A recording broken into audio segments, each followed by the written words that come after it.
or maybe you never get to somebody else's version of 6. But your version of 6 has to be custom to you. My version of 6 is different than Alan's version of 6. It's not the same. Things are different. I can't expect to have the same life as Alan. I'm not the same as Alan. And I'm not willing to do the same things, and I'm not willing to do things in the same way. And I know one person I'm thinking of who will be a multi-millionaire for the rest of his life, and he works 1/10 as hard as you and I. 1/10 as hard as you and I. And he will always be wealthy because he was born into a family with generational wealth. That is a thing.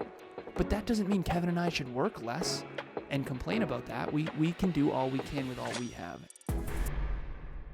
Next Level Nation, welcome back to another episode of Next Level University, where we help you level up your life, your love, your health, and your wealth.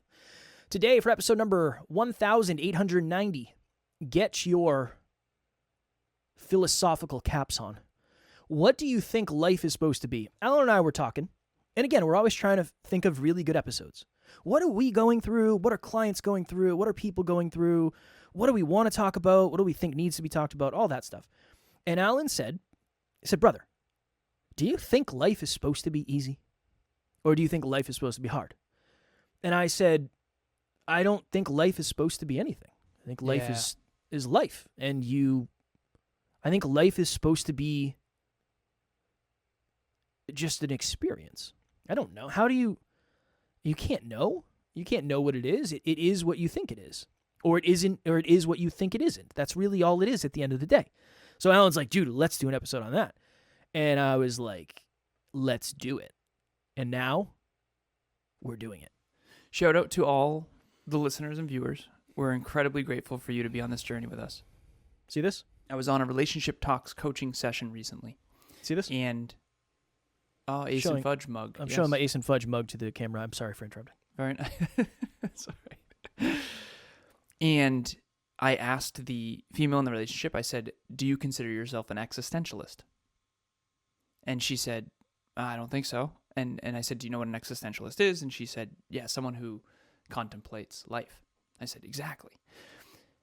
Her partner is big time an existentialist. I'm talking big time. Always contemplating the universe, why we're here, why he does what he does, why the government's set up the way it is, why we have to go to work, why do and don't. Like just why? When I was a kid, it was why. Emilia and I, we recently went to her mother's birthday and they had a big box of all her drawings and stuff as a kid. It's been fascinating. All the letters that she wrote as a kid, all the different projects. It's been really cool. Report cards, all that stuff. And she found letters that she wrote to her mom. Hey, Zach, her older brother, is breaking the rules. How come I have to follow the rules and Zach doesn't? And you don't punish him, but you do. Like she was calling out the BS and the stuff when she was a little kid. And there's some other stuff in there that's just, oh, it's so obvious. You were an existentialist. No one else is thinking about that. At 7 years old, she's contemplating the world. And I realized we are such existentialists. Who asks that question? Do you think life is supposed to be easy? Some people just go through their day. And that's okay. That's okay. But not on this podcast. You're here deep. Listening and watching, and we're going deep. Hyper-conscious, acutely aware. What does it mean? Change the way you think. Change the way you act. Change the way you live. How the world works, but more importantly, why it works that way. Deeper understanding. Understanding Kev, understanding me, understanding podcasting, understanding the world, understand everything we talk about is a deeper understanding of you, other people in the world. And when you learn about yourself, other people in the world, now you can make choices that are more in alignment with who you are. Choices that are more in alignment with what's best. Choices that are good for yourself, others, and the world. And I just believe so deeply. It's called a worldview. So there's something called CBT, cognitive behavioral therapy. And the triad of CBT is behavior, thought, and feelings. So your feelings create behaviors, your behaviors create your thoughts create your feelings. Sometimes it's feelings create thoughts. It goes both ways, so to speak. Mm-hmm. But the point of this is, where are your thoughts coming from? What's the record playing? What is your worldview? And the way CBT clinicians help their clients is through the metaphor is putting on glasses. So if Kev puts on rose-colored glasses, he's going to see everyone and everything better than they really are. Which means what? He's going to see everyone and everything inaccurately. We inflate, we deflate, we omit. We all lie to ourselves and to each other. And as we mature and grow older, they're called cognitive distortions. You basically see the world more accurately. Everyone can look back to when they were in high school. Kev, give me an example. Something you thought in high school that was just inaccurate. It's pretty spot on. I was locked in. I've been dialed in since I was a wee toddler, man. I've known about this shit since I came out. Everything, man. Give me one tangible. That I thought about the world? No. Anything that you thought that was inaccurate when you were a kid. This should not be that hard. Well, I think it's everything. So it's like. Oh, okay. Give me one example. It's like you're in high school and you thought what?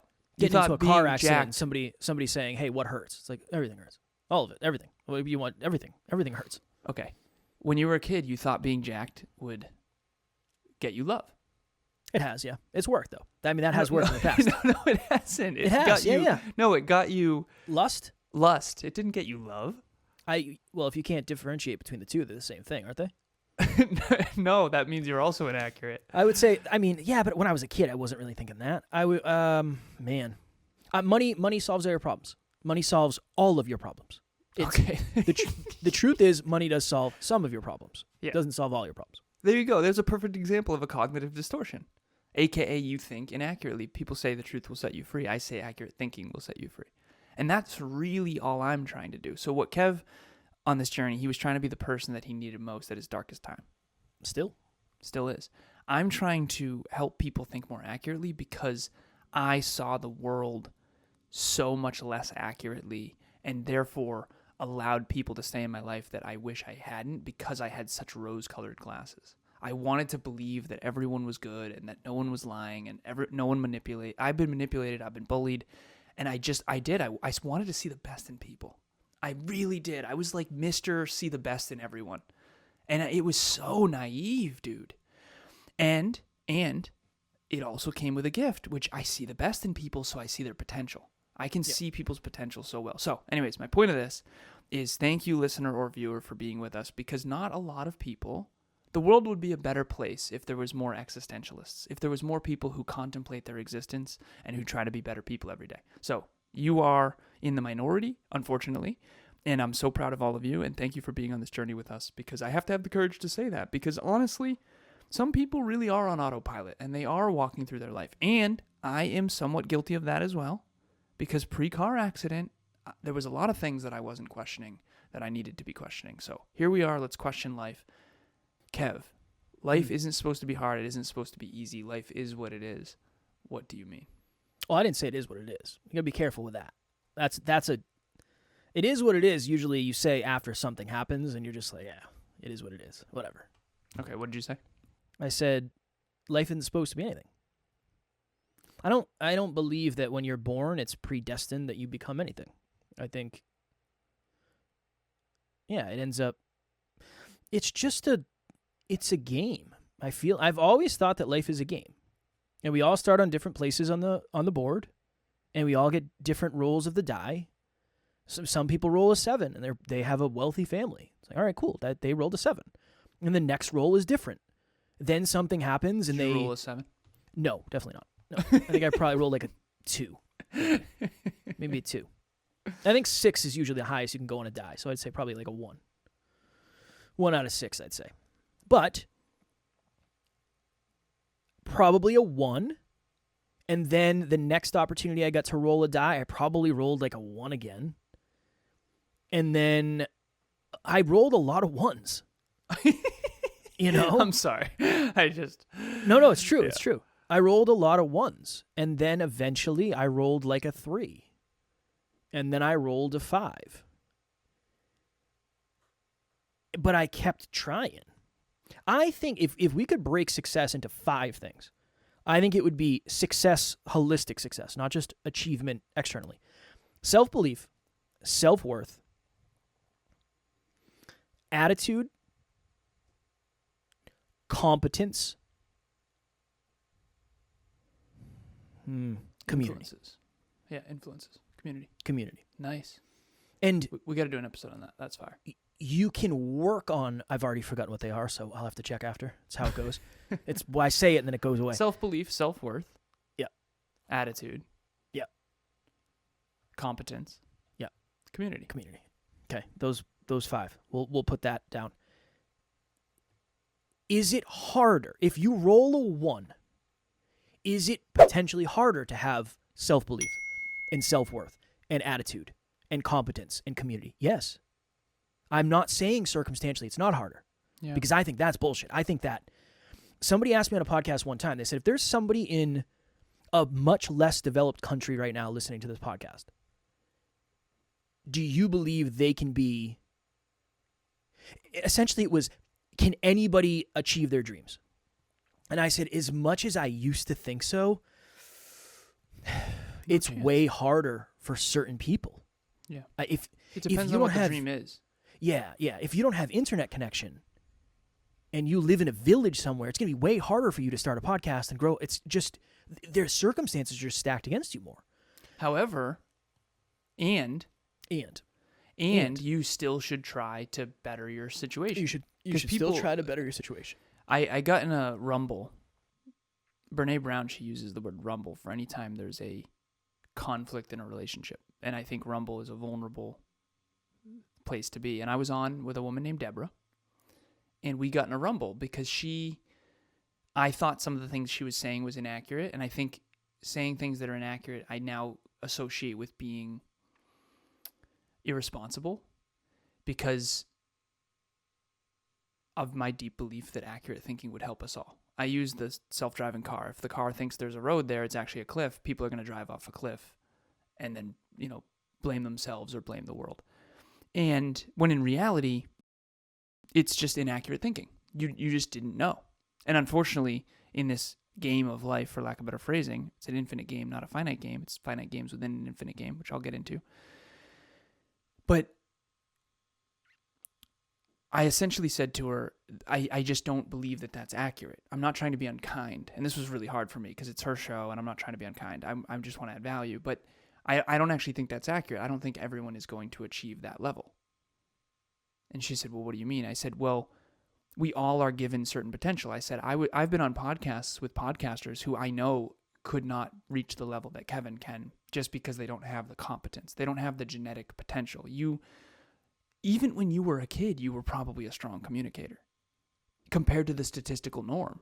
When have you ever not gotten along with people? Your whole life, you've gotten along with people perfectly well. Well, one of the best ways to get along with people is just not to say anything. So it doesn't mean you're a strong communicator. I'm a good listener. You rallied an entire jury against me. Alan, it wasn't hard. You weren't very likable. It wasn't hard. It's not like I was some leader. It's just like, hey. You were a leader, though. Hey, what do you think? Fuck this guy, right? Yeah, okay, cool. Nice. Guilty. I'm telling you, your perception of self is off on that. You, even in the early days of podcasting, were more gifted at communication than most people, even at the beginning. Well, brother. I appreciate that. I appreciate that. Of course. I don't recognize it because I didn't know what I was doing, and I just was talking into a mic, and it was like, this is fun. That was it for me. This is cool. Most people who are gifted in a certain area don't recognize it because they think nothing of it. You and in bodybuilding, you thought nothing of it. You were just jacked. You didn't even try that hard. I mean, you did. You worked hard. Yeah. You worked hard. He always tries to lessen it. I don't. He's I always, need to make he's this like, clear. Kev, I'm certain I was more dialed in than you, and you were more jacked than me. I'm certain. It wasn't close how much effort I put in versus you. I had the whole formula. You just had lift heavy, eat lots of food. And I know it was more than that. But okay, fair. The point is that people who have gifts don't recognize the value of those gifts because they've always had them. I was on a podcast yesterday, said, I really wish that, and he was very honest, I appreciated this. He said, I really wish that someone like me, my ideas and stuff, I feel like some of them would have worked if I was better looking like you. And the old me would have said, no, that's true. That's fair. It would be different. Now, can you hide behind that as an excuse? Right. Listen, some of us are good looking, some of us aren't. Some of us are tall, some of us are short. I like to use dogs as a metaphor. They're all dogs, but there's 240 species or whatever. We're all different types of human beings. If you don't think that's true, go swim with Michael Phelps or go play basketball with LeBron James. It's not going to be close. It never could be, no matter how hard you try. However, your worldview can be positive. You can take a hard rolling of a 1, rolling of a 1, rolling of a 1, rolling of a 1, and you can make it a 2, and roll a 2, and roll a 2, and roll a 2, and then roll a 3, and roll a 3. But you can't get taller. You can't become a math genius just because you try real hard. I went to college with math geniuses. I'm telling you, there's some people who are just built different. And they're working at Apple right now. And that's okay. And honestly, there's things that you are world class compared to them. I mean, they are children. They can't change a tire to save their life. And I understand, neither can I. I actually did change my own tire. But the point is not everyone gets everything. And some of us get more than others, not only in potential, but also in terms of upbringing. Some people's upbringing were born with a last name that had generational wealth. Some people are born with generational wealth. I know one person I'm thinking of who will be a multimillionaire for the rest of his life, and he works 1/10 as hard as you and I. 1/10 as hard as you and I. And he will always be wealthy because he was born into a family with generational wealth. That is a thing. But that doesn't mean Kevin and I should work less and complain about that. We can do all we can with all we have. And we have many blessings. Blessings is the wrong word. We have many things to be grateful for. And we have many, many, many things to not that were lesser than optimal. I would say that's accurate. Yeah. Both of those are accurate. I rolled a couple ones in my day. Same. But I think that's the thing. That is what happens is when you start, you don't get to roll the first one. That's the hard thing. Yeah. That first one's rolled for you. And then who your parents are, where you're born. Yeah. What are you born into? You have zero control over that. Then from there, I think it's really easy to say, well, yeah, I rolled a 1, so that's it. It's almost like the die I roll only has 1s and 2s on it. So I don't know. It's not even worth rolling anymore. I just don't think that's true. I don't think that's true. It took me a long time to achieve any level of external success. It took me 25 years, and I guess in the grand scheme of things, that's not a super long time, but trust me, I thought I was jeffed. I thought I was so jeffed. I know it's funny when I tell the stories, and Alan always laughs because it is funny, but it wasn't funny at the time. I was terrified. I was terrified. I was working at a gas station full time, training to be a professional fighter. I used to have customers that would come in that made fun of me. They're like, Kev, there's no way that's gonna work. I'm like, dude, fuck you. First of all, why are you gonna crap on my dreams, man? You know? And also get out of the car. Yeah, get out of the car. Let's see. Let me test my skills on you. It's like, dude, why are you? That's what you do? You come down to the gas station at 7 a.m. to crap on the guy who has dreams? Like, what's that about, Makes them feel big, my friend. Well, hey, this is what I say now. See you at the top, son. I'll see you at the top. I was studying to be a personal trainer. Because it was like, I love fitness, martial arts. If I could train people, that'd be the best. I, out of courtesy, tell my boss one day, hey, this won't be for a couple months, but I just want to give you a heads up. I'm studying to take the personal trainer exam, so I'll be looking for new jobs. I get a call at 5:15 the next day. Don't bother coming in, you're fired. That backfired. Is that even, I don't even think that's legal. Is that legal? Can you do that? Well, no whatever job. you want back then, man. Pretty much. So then I am now, however old. I'm so sorry. You're good, man. It's only funny because of where he ended up. Yeah, no, it's fair. I don't know how old I was. I have to make a flow chart of my life. Needed a job. I have no experience in anything. So I go to the hospital because there's a job posting. You are an avid fisherman, though. I wasn't as avid at the time. No, I was. That was probably in the depths of my fishing days. I go to the hospital because there's an opening for a project person / housekeeper. And I'm like, hey, I like working with my hands. What does it entail? Yeah, unfortunately, the only shift we have is overnight, but it does pay $1.50 more an hour. I'm in. Let's do it. Next Level Nation, what is happening? If you've thought to yourself, I want to try coaching, but you don't really know where to start, group coaching would be a wonderful place for you. That's really why we created it in the first place. We start a new round every 90 days. So if you're hearing this, go to the website, nextleveluniverse.com, and we have the landing page where you can actually hold your spot right now. Even if there's a group going on right now, you can still lock your spot for the next one. The biggest thing that we've seen is as we get closer and closer to the date, unfortunately, some people end up missing. The group fills up and they can't do it, and then they end up regretting that. So please head over to the website. The link will be in the show notes, and we would love to see you there. So then I start working overnights.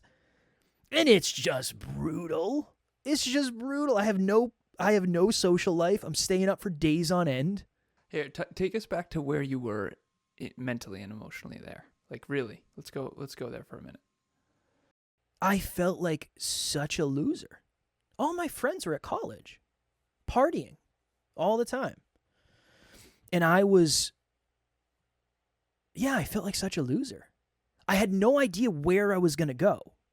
It's like I was just jumping from thing to thing. I felt so directionless.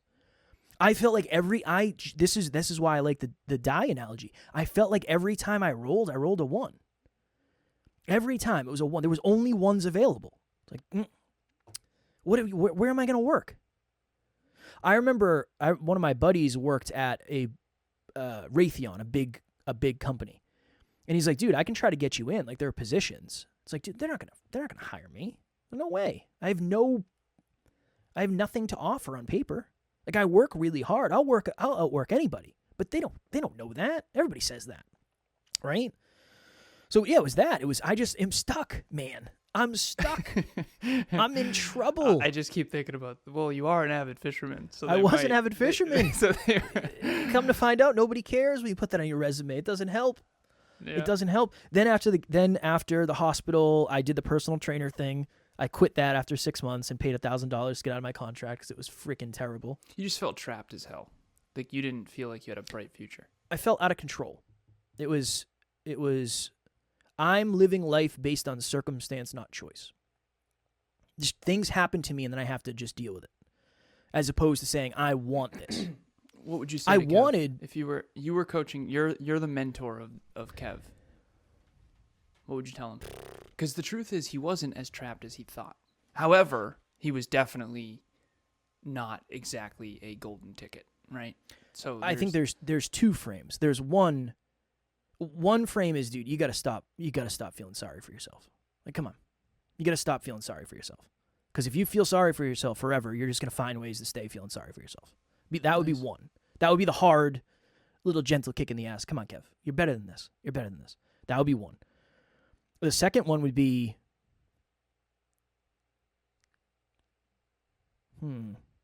we got to do something to shift the tide here. Mentor. You get a mentor. Well, I would mentor him. I just don't know what I would say to him. No. I mean, I think he needed a mentor. You just always needed a mentor. I don't think he knew what a mentor was. Yeah, we don't talk about that anymore. It's hard to know you need a mentor when you don't know what you want to do. I don't talk about this enough because I don't know why. We're going back to certain fundamentals that we used to talk about at the Hyperconscious podcast because I feel like we were on to some things back then that now we can bring back into the fold. One of the reasons, because statistically speaking, lose your dad at 2, stepfather leaves at 14, kind of lost 3 families by the time you're 14 years old. I mean, they're literally free lunch at school because we're so broke. There was no family wealth, my real last name isn't even Lazarus. And then just all the stuff. One of the things that I never lost self-belief, always had for some reason, a big, bright future in my mind. Only in my mind, by the way. Because nothing in my present just atrocities. And one of the things that did really help, when I was with the WPI kids yesterday, as if we were hanging out, we were on a Zoom meeting, I remember thinking, going to WPI was the best decision I ever made. It got me out of the small-minded town. And I was exposed to a global group of individuals that were from all over the world, and they were all freaking super smart, and they came from walks of life that were different. I mean, a lot of my friends from college, they were rich kids, man. I mean, I was the only one who like couldn't afford. They all have cars. They can like go out to eat. I like can't go. I never talk about this. I was like really broke in high school and college. I'm talking really broke. But yet we found a way. I think we found a way to not make it. Maybe I hid it or something. I don't know. Maybe I made it seem like we weren't because we had a nice home, but we didn't know how to keep the home in the family. And so one of the things that really helped tremendously was just I don't know if mentors found me or if I found them or if it was both, but I always had, like Stephen Bitar. I've never talked about Stephen Bitar. He was a professor, my electrical engineering professor. Stephen Bitar, he would mentor me and he would talk to me about life. And I think I was curious. I was on a podcast yesterday where Cameron, he said, I'm perpetually fascinated by, and I think about that. It's like, that's a really great quote. A great quote. Perpetually fascinated by. I am perpetually fascinated by life. I learned all about history from him yesterday. The aristocracy, all this kinds of stuff. I'm just sitting there listening because I'm fascinated. And we talked about more than that. But I always had mentors. I actually don't think many of them were very good, to be completely honest. I'm not trying to be a dick. I just, in hindsight, it's like, oh, you didn't really understand what you were talking about. I remember I emailed one of my best friend's fathers. I emailed him. Me. What am I? 18, 17, something like that. I'm like, hey, this is Alan. I'm considering my career path, and I'm wondering if you think I should go get my MBA right out of college, or if you think I should go to work first and then go back and get it. Dude, I never should have been emailing him. He didn't know.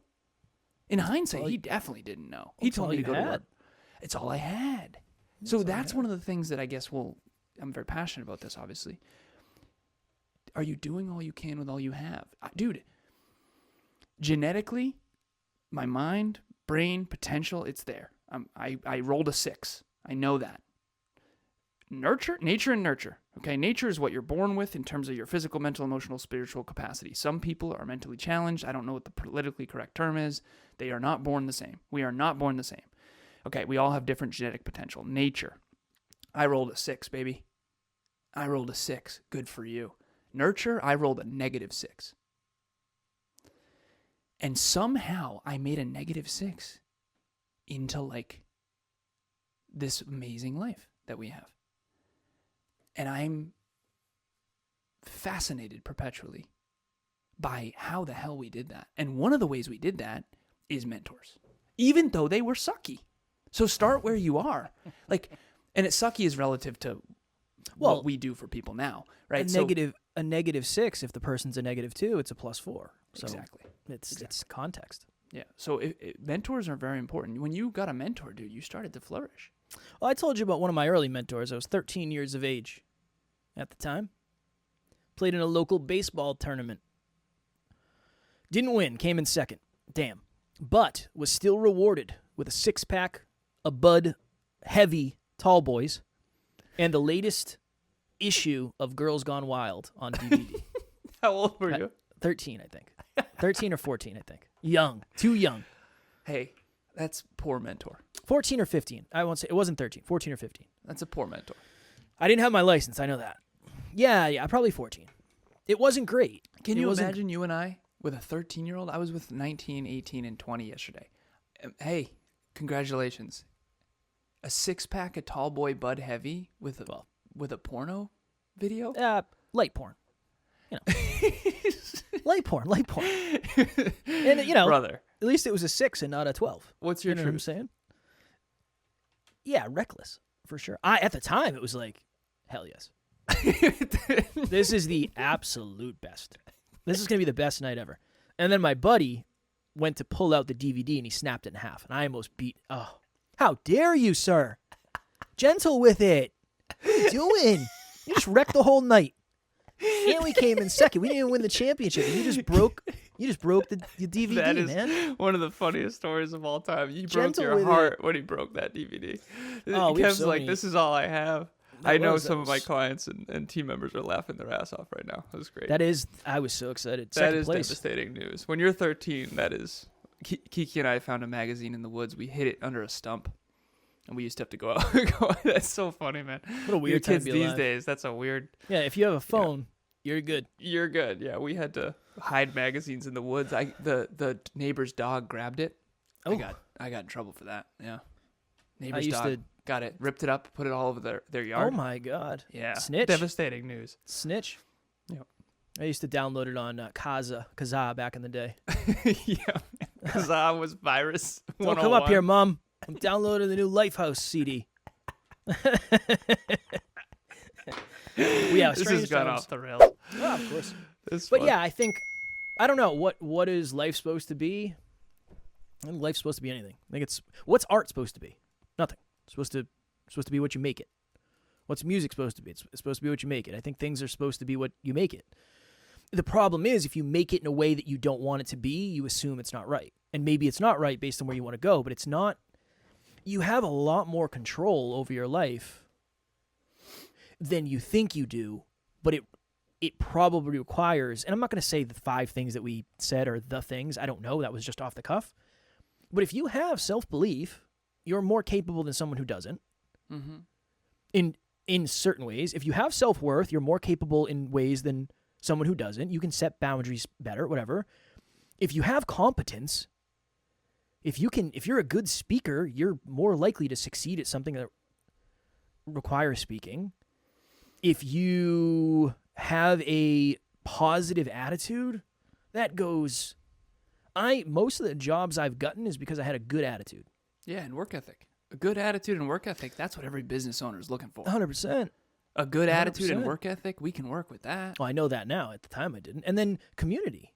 If you have people around you that want you to do good and they want to see you do good, and you have all those other things, who knows? I literally go out of my way to help people that are good people.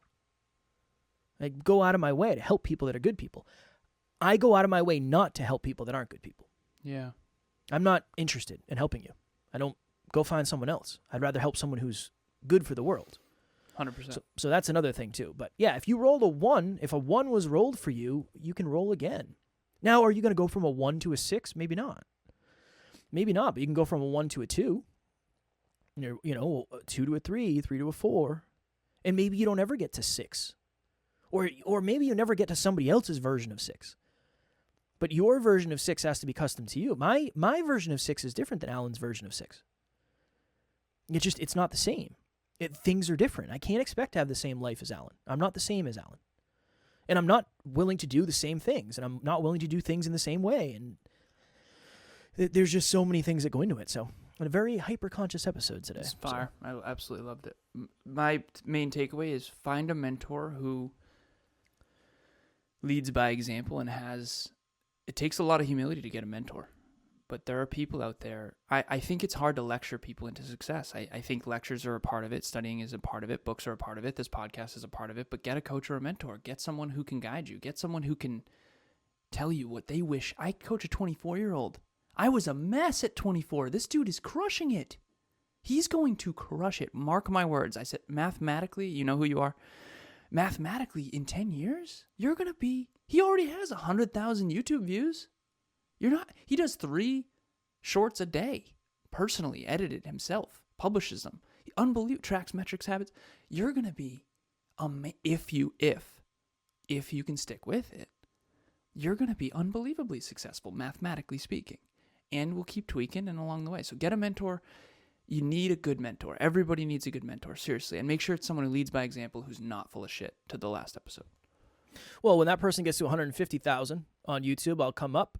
We'll come out to where you are. I'll bring a 6-pack, tall boys, and the latest. Girls Softcore. Gone Wild. Yeah, the latest.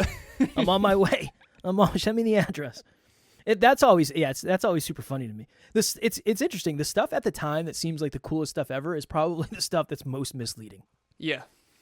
You know, that's like We gotta start telling more of those stories, man. Those are important. It provides context. Dude, very last thing I promise. I was on with the 19-year-old, 20-year-old, and 18-year-old. I remember thinking to myself, you guys, they don't know. You guys are going to be fine. Mm. The whole world needs engineers. You guys are going to be fine. I just wanted to sit them down and go, like, keep doing what you're doing. Keep getting a little better each day. Don't fail out of school. Like, get your degree at this school. You guys are going to be fine. I wanted to say, listen, all my friends from college are on their way to multimillionaire. Most of them already are multimillionaires. You guys are going to be fine. But they don't know that at all. They're still, and they're very humble. I appreciate it. They're insecure and humble. It's like, part of me just wants to say, like, listen to NLU each day. We will guide you. We will guide you. You can say that. I did say check out the podcast. I just don't want to overdo it. I don't want to overdo it because I tend to freak people out and scare them away. When in reality, if they just listen to this podcast, come with me if you want to live. What is that from? Terminator. Terminator, yeah. Come with me if you want to be aligned and fulfilled and successful. I enjoyed this episode. Same. Was there any value, you think, in it? Definitely. You think maybe there was a lesson in it? I think Little Alan and Little Kevin would have really done a good job had we had NLU. I don't. Oh, yeah, if we had NLU, yeah. I don't know, man. Who knows? I look back on my past a lot different than you look back on yours. I don't know if anything would have saved me. I think I had to do it the way I did it. I think I had to. The right mentor would have, for sure. I don't know. I probably would have told them to pound sand. Let me live my life. Let me live my life. Yeah, but I'd already lived my life. No, you hit rock bottom and actually. Yeah. Well, some people call that living life. I lived my life. You got everything you thought you wanted. Exactly. And nobody could have ever told me that I didn't want that. Like, good luck. Oh, so you don't think I want my dream body, a 6-figure income, and a model girlfriend and a sports car? Okay. Why, though? Don't I want those things? Isn't that what everybody wants? And then you go get it and you realize, some very, very awesome benefits. Awesome. But there are also missing pieces that you think are going to get filled in that don't get filled in along the way. That's another episode. It is another episode. All right. Next Level Nation, if you are looking for a group of like-minded humans who are into this type of stuff, deep talks, a little philosophy occasionally, but self-improvement. That is really the core of what we do. That is what we are obsessed with. And the reason we do an episode every day is because Alan and I, want to lead by example. And if we tell you there's an opportunity to get a little bit better every day, we better be leading the charge on that. So that is why we do an episode every day. But there's a private Facebook group called Next Level Nation. We'll have the link in the show notes. Love to have you there if you are looking for community.